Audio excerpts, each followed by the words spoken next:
quick book review time because this is a quick book. Seth Godin, The Dip.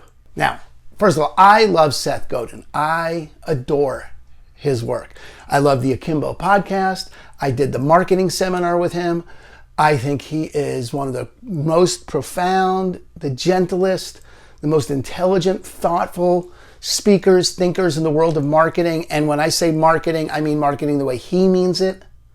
I know marketing we tend to think it's like how to sell more toothpaste, or the branding on toothpaste, or some weird sales. No, for Seth, marketing really is, listen, if you're going to change the world, you better get good at marketing, right? It's the way everything moves, by the way it occurs for the population that's going to participate.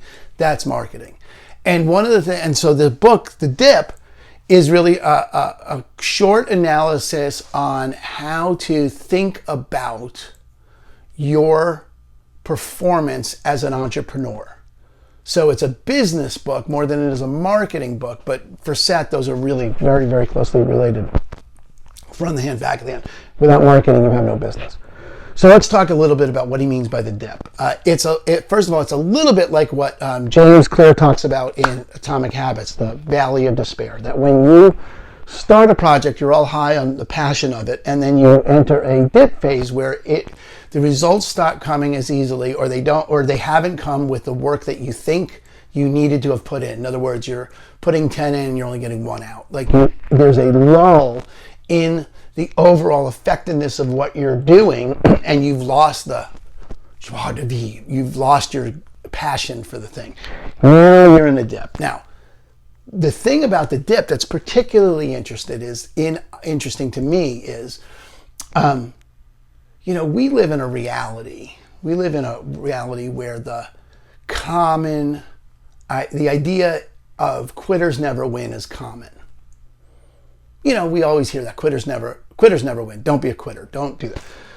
Except what Seth says is really fascinating. Seth says that's spectacularly bad advice. Never quit. I mean, if you don't get out of bad investments, if you don't quit bad investments, you lose all your money. You need to quit.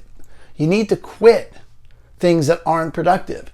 You need to quit things that don't work for you anymore. You need to quit doing the things that take more energy than they give back. The question is, what you need to solve for is not should I quit, but what should I quit? And what should I persevere in?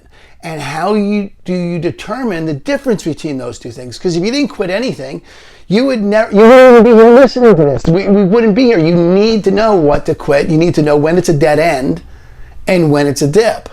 And that's really what the magic of the book is, because he really takes the time. And it's not, like I said, it's a very short read. It's super thin, right? Maybe take you a couple hours at lunch, right?